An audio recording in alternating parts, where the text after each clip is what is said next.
Olá, boa noite, seja muito bem-vindo ao Jornal Norte do Sistema Norte de Comunicação.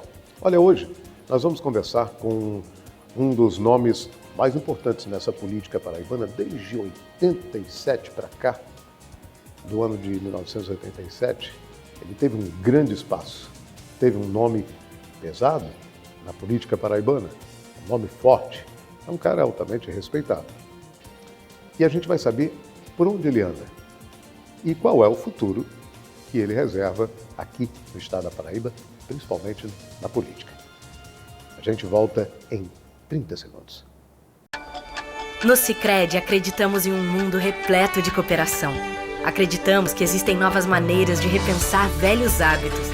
A gente faz acontecer juntos porque sempre existe uma alternativa mais justa e humana para tudo, inclusive para a sua vida financeira. O Sicredi rende mais para você e para todos à sua volta porque reinveste recursos na sua região, incentivando a economia local. Escolha o Sicredi, onde o dinheiro rende um mundo melhor. Muito bem, estamos de volta com o jornal O Norte e nós vamos conversar hoje com o ex-deputado João Fernandes. O deputado João Fernandes foi o presidente da Assembleia Legislativa na época da promulgação da Constituição do nosso estado, do estado da Paraíba. E é evidente que fez um belíssimo trabalho, comandou uma Assembleia com grandes nomes, né? E aí, de repente, fez um belíssimo trabalho e, de repente, ele saiu de cena. E a gente vai procurar saber por que ele saiu de cena. Boa noite, deputado. Primeiro, quero lhe agradecer por aceitar o convite de vir aqui conversar com a gente no Jornal Norte, nessa sexta-feira, 7h30 da noite. Por onde anda João Fernandes? Muito boa noite, seja muito bem-vindo. Boa noite, é um prazer que se renova estar com você e agora com seus telespectadores, para conversar sobre a política da Paraíba, sobre a administração e o mais que for necessário. Eu continuo fazendo política, porque eu dizia, e a radiofonia paraibana, através de uma rede, que eu sou um animal político. E, em sendo um animal político, eu não posso me afastar das minhas atividades. O fato de não estar disputando eleições... Cargos eletivos?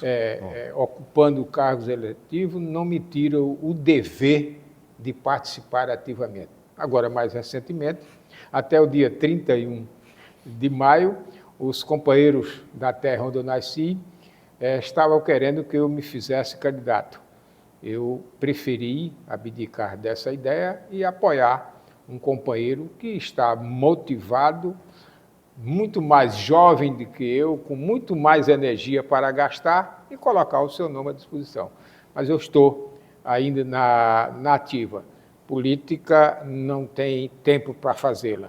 Você dá um passo, às vezes você tem que dar um passo atrás, quem sabe se não pode depois dar 2 ou 3 ou 4 para frente. Né? É isso aí. Muito bem. Deputado, que análise o senhor faz hoje dos trabalhos da Assembleia Legislativa? Muita coisa mudou do seu tempo de Assembleia, de deputado, de presidente da Casa também e tal. Mudou muita coisa, né? Que análise faz?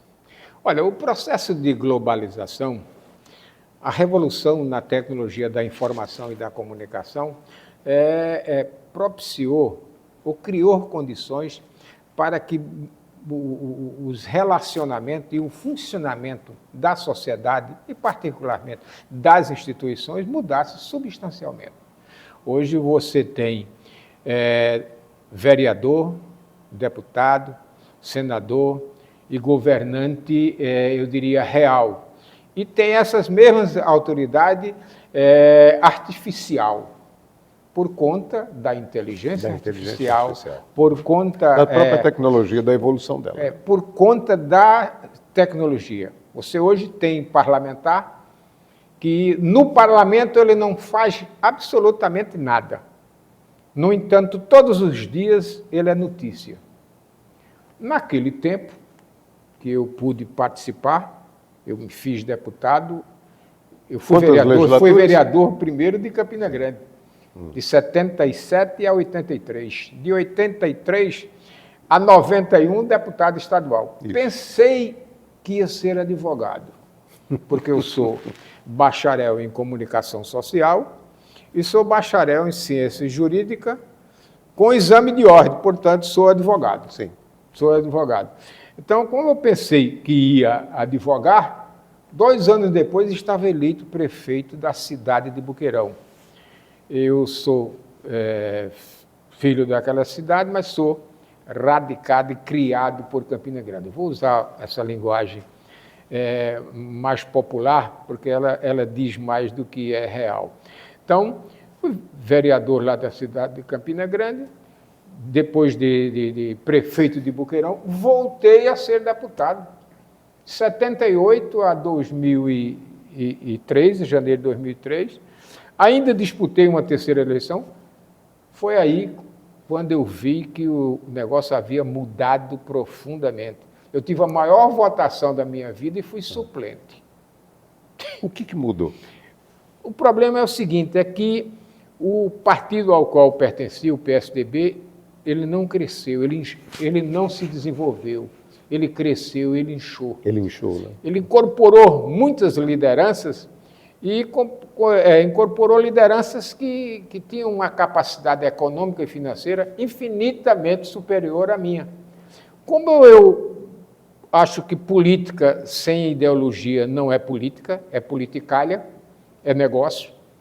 Política sem ideologia serve apenas para defender interesses pessoais e reservados e, eventualmente, defender interesses coletivos. Até, às vezes, você encontra, nesse ambiente contraditório, você encontra figuras contraditórias defendendo interesses coletivos, interesses sociais. Então, mudou substancialmente, mas isso faz parte do tempo. Esse processo de que falei há pouco, processo de globalização, essa revolução na tecnologia da informação e da comunicação, mudou muito. E hoje, você não precisa ter uma atividade muito consequente, muito profunda, estudar muito para se tornar, digamos assim, até notório, por que não dizer notável, através dos meios de comunicação. Sobretudo esse meio, essa internet, internet e suas redes sociais. A internet é fundamental hoje para a humanidade, né? Como é que o senhor vê a relação entre a política e a rede social? É uma relação complicada, porque aquela diz, você tem parlamentares, políticos reais e tem políticos artificiais. Artificiais na medida em que o que ele faz não corresponde ao que ele propaga, ao que ele difunde, ao que ele divulga, ao que ele torna público. Até porque você pode hoje, inclusive, para ter uma grande atuação, utilizar-se da inteligência artificial. Produzir infinitas peças, infinitos discursos, discussão de temas os mais variados, quando, no entanto, você não tem a consistência moral e intelectual para defender essas ideias. Já que estamos falando desse assunto, lhe incomoda e lhe preocupa as fake news dentro desse processo? Profundamente. A fake news, a mentira, embora a mendacidade. A mentira está em tudo. A mentira está no Estado, está no município, está nos partidos, está na própria sociedade. A mentira está em tudo. Você, sempre que recebe, se relaciona com uma informação, com uma comunicação, você tem que pensar 2 vezes. E as redes sociais carregam em si, alimentam-se muito da mentira. Porque os recursos hoje que se dispõem, de que a tecnologia digital propicia, oferta, de que a gente dispõe hoje, ela pode permitir, digamos assim, você montar o que você quiser. E isso, a mendacidade, a mentira como padrão, navega, digamos assim, em céu de brigadeiros. Se discute muito regular a rede social. Isso lhe soa como uma ditadura, não? Nada. A regulação... Olha, Esta fala nossa está regulada. Ela tem alguns controles. Os meios de comunicação de massa obedecem a controle. Os jornais que circulam neste país obedecem a controle. E por que é que as redes sociais não devem ter nenhum controle? Por que é que as redes sociais não devem? Tem que ter, tem que ser regulamentada. É claro que, como isso é meio complicado, é meio fronteiriço. Porque a Constituição lhe dá o direito de falar, né? Direito de falar. Mas eu tenho todo o direito de dizer o que eu estou dizendo aqui, mas eu tenho que ter responsabilidade. Sim, sem dúvida. Eu não posso cometer crime, eu não posso abusar. Até porque você tem que pagar por eles, né? Eu não posso ofender, eu não posso, digamos assim, extrapolar os limites da lei. E tem muita gente, aliás, quase que majoritariamente os meios as redes sociais permitem que se cometa milhares e milhares de crimes. Então, o rádio e o jornal não pode cometer crime. Por que é que a rede social pode fazê-lo? Eu sei que a gente quer liberdade. Liberdade de expressão é muito importante. Garantida pela Constituição, inclusive. Mas todas as liberdades têm os seus limites. Desde a propriedade, que é a primeira forma de liberdade, a liberdade de se expressar, né? Todas elas, nenhuma delas é absoluta. Nenhuma das liberdades é absoluta. Porque se ela fosse absoluta, eu poderia sacrificar a sua liberdade. É verdade. Por falar em Constituição, que eu estou aqui nesse assunto, daqui a pouco a gente vai falar sobre a Constituição de 88, que está bem aí. Que foi um momento importante na sua carreira, sua carreira política. Aliás, em 89, eu falei 88 há pouco, mas não. Ela começou a ser discutida, né? Esta obra foi feita por nós, o povo da Paraíba, a Assembleia Paraibana e a imprensa. Teve um papel. Sem a imprensa, teve um papel importante. Ela não teria chegado ao povo. Isso. Certo?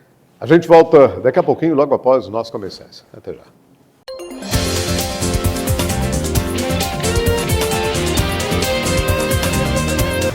A Paraíba investe na cultura. O governo realizou reformas no Espaço Cultural, no Teatro Santa Rosa e na Fundação José Américo, além de entregar os museus do artesanato da cidade de João Pessoa e da PM. Construiu o Centro de Referência da Renda Renascença em Monteiro.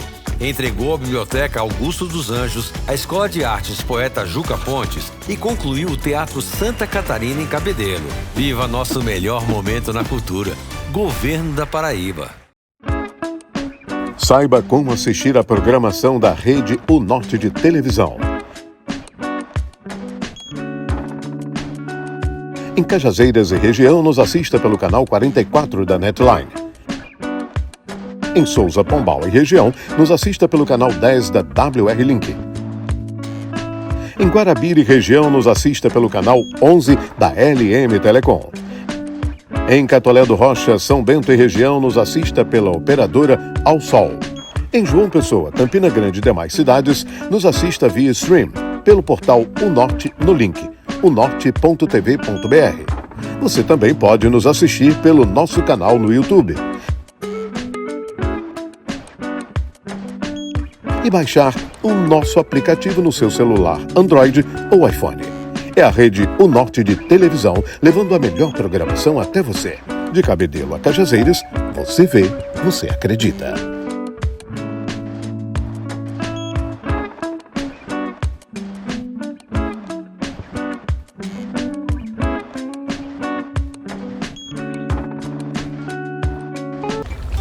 Participe do Orçamento Democrático 2024. Sua opinião é fundamental para definir as obras e ações que serão feitas pelo Governo do Estado em todas as regiões. As plenárias acontecem de 3 de maio a 13 de julho, presencialmente e pela internet. Você também pode participar de onde estiver acessando votação.ode.pb.gov.br. Confira o calendário e participe. Orçamento Democrático. Sua voz, nosso futuro. Governo da Paraíba.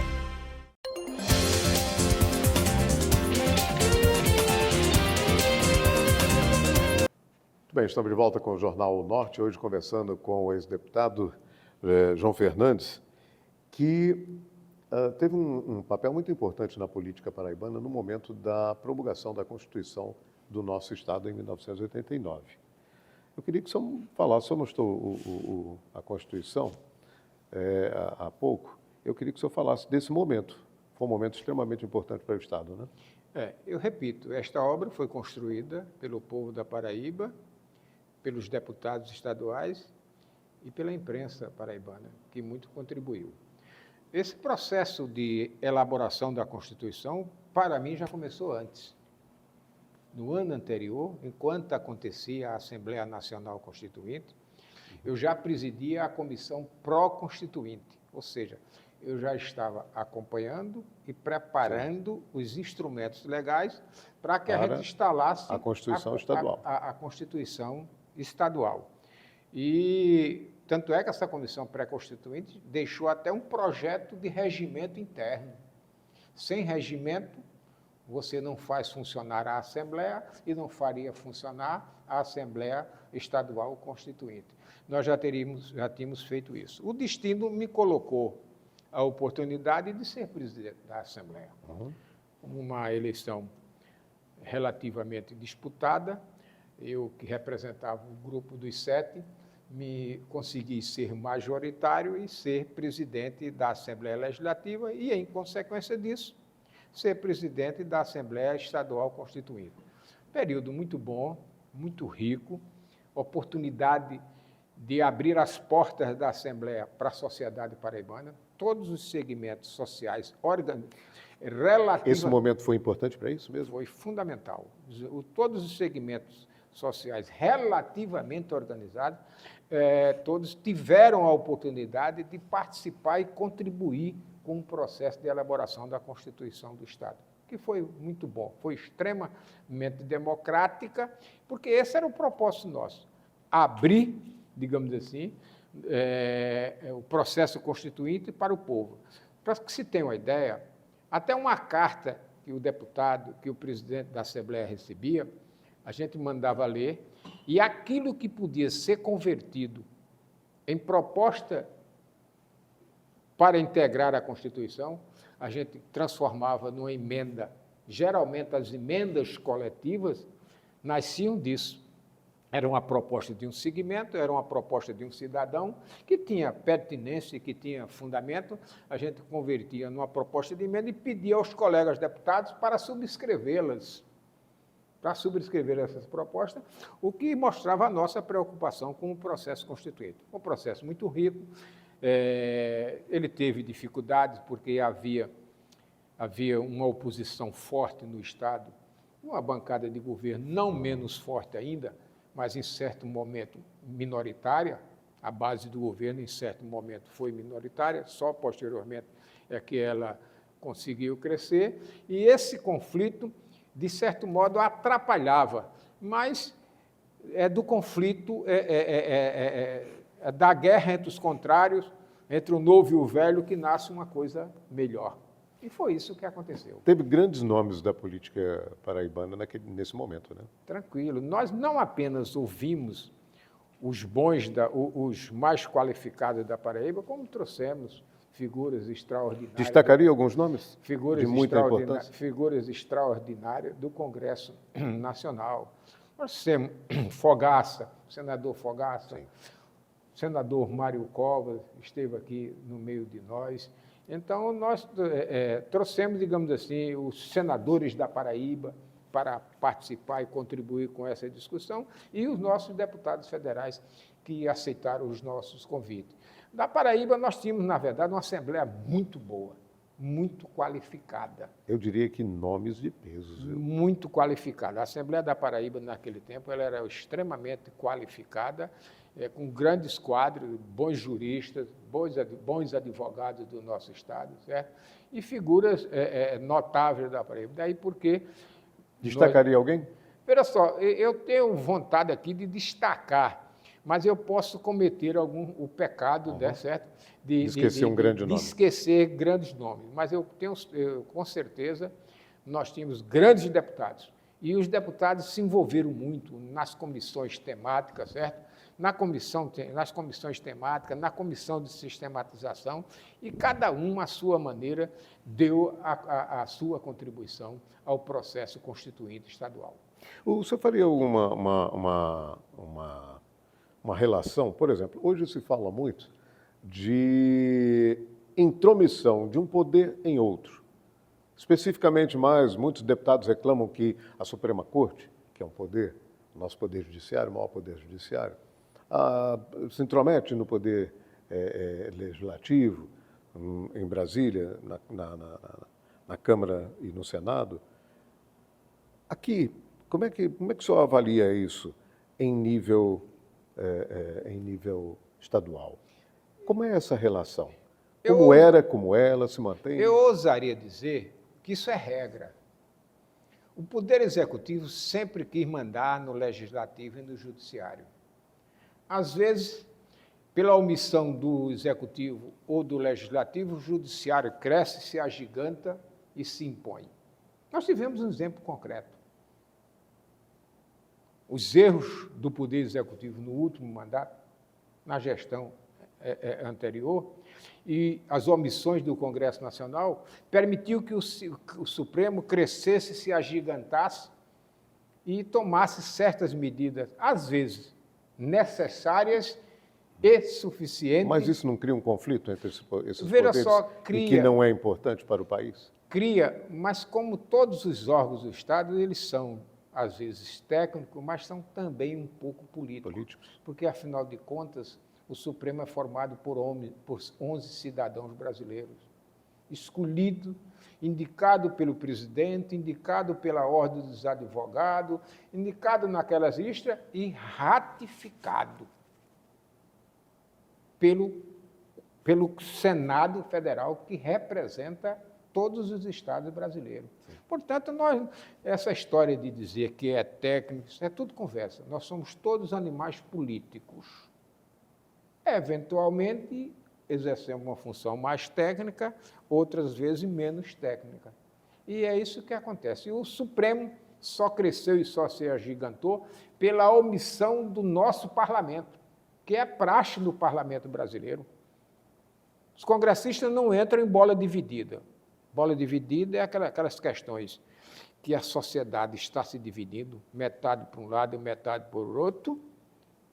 O parlamentar, seja vereador, seja deputado estadual, federal ou senador, em regra, ele tira o corpo de banda. Ele não entra na bola dividida. E quando toma uma decisão aparentemente necessária, aparentemente heróica, o próprio Congresso Nacional, através de seus partidos, questionam. E só é quando chega o Supremo. O Supremo juiz não entra em discussão sem ser provocado.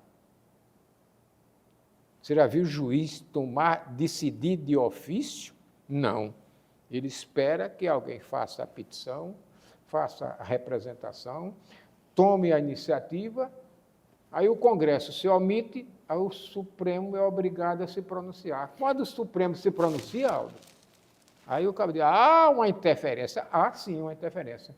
Na omissão do parlamento, a justiça tem que dar uma resposta à sociedade. O nosso Senado Federal é fraco? O senhor diria que é isso? Fraco? Olha, o Senado, eu não tenho hoje condições de avaliar totalmente o Senado, mas, mais recentemente, o que acontece nas câmaras municipais, nas assembleias legislativas, respeitada a proporção, acontece no Congresso Nacional. Baixou, como diz o povo, baixou o nível da Câmara e baixou o nível do Senado, exatamente porque algumas figuras foram alçadas à condição de deputado federal e de senador, ou seja, na esteira de outros. Teve gente que montou na garupa de Bolsonaro e faturou um mandato de deputado federal e outros de senador. Teve gente que montou na garupa de Lula, me permita essa expressão, e se fez deputado federal, se fez senador. Uhum. Porque isso é a realidade. E tem gente que está navegando aí nas redes sociais e tornando-se notável, notório, influenciadores do tamanho do mundo, que quem é visto é lembrado. Quem é citado demais é lembrado. Quem aparece demais, seja através do rádio, da televisão ou das redes sociais, é natural que seja lembrado e que disso tire proveito. Eu queria saber, com relação a, trazendo para o nosso cenário estadual, como é que o senhor vê a relação entre esses três poderes, né? Daqui a pouco a gente vai falar sobre isso, logo após os comerciais. Voltamos já.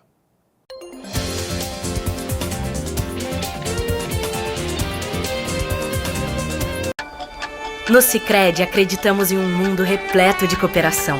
Acreditamos que existem novas maneiras de repensar velhos hábitos. A gente faz acontecer juntos porque sempre existe uma alternativa mais justa e humana para tudo, inclusive para a sua vida financeira. O Sicredi rende mais para você e para todos à sua volta porque reinveste recursos na sua região, incentivando a economia local. Escolha o Sicredi, onde o dinheiro rende um mundo melhor. Participe do Orçamento Democrático 2024. Sua opinião é fundamental para definir as obras e ações que serão feitas pelo Governo do Estado em todas as regiões. As plenárias acontecem de 3 de maio a 13 de julho, presencialmente e pela internet. Você também pode participar de onde estiver acessando votaçãoode.pb.gov.br. Confira o calendário e participe. Orçamento Democrático. Sua voz, nosso futuro. Governo da Paraíba.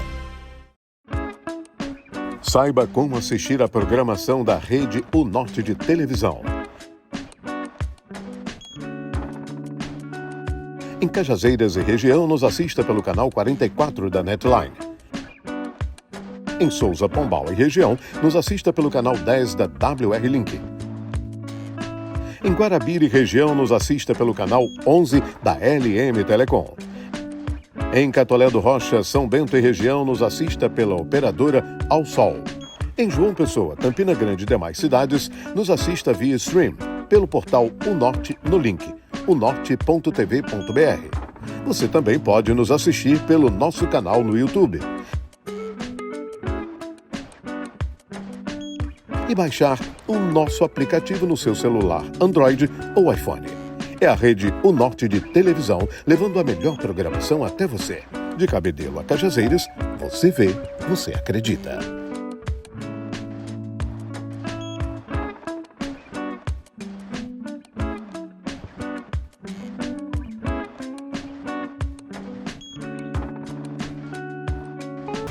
A Paraíba investe na cultura. O governo realizou reformas no Espaço Cultural, no Teatro Santa Rosa e na Fundação José Américo, além de entregar os museus do artesanato da cidade de João Pessoa e da PM. Construiu o Centro de Referência da Renda Renascença em Monteiro. Entregou a Biblioteca Augusto dos Anjos, a Escola de Artes Poeta Juca Pontes e concluiu o Teatro Santa Catarina em Cabedelo. Viva nosso melhor momento na cultura. Governo da Paraíba.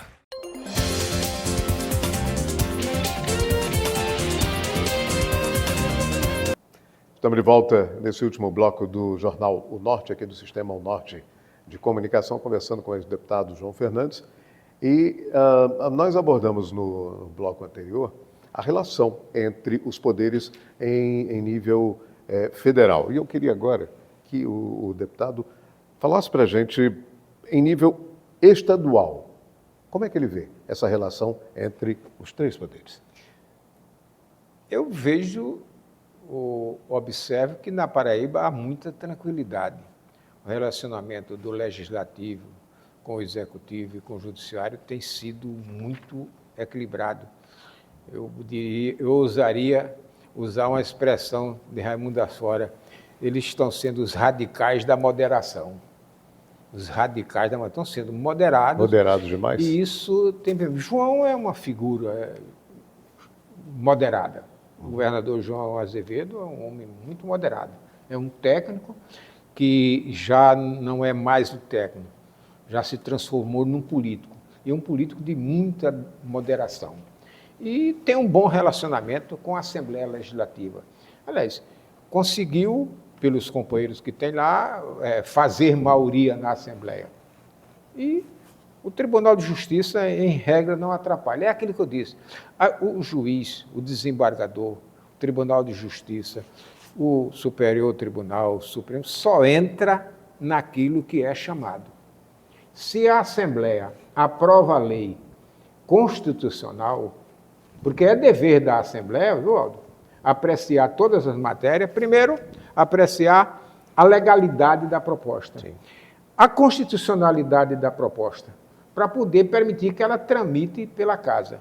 E, exceto os casos em que se aprova leis inconstitucionais, que contraria a legislação brasileira, a Constituição Federal e, particularmente, a Constituição Estadual, é que o Tribunal de Justiça é chamado, presente, né? chamado digamos assim, a corrigir ou a reprimir esses abusos.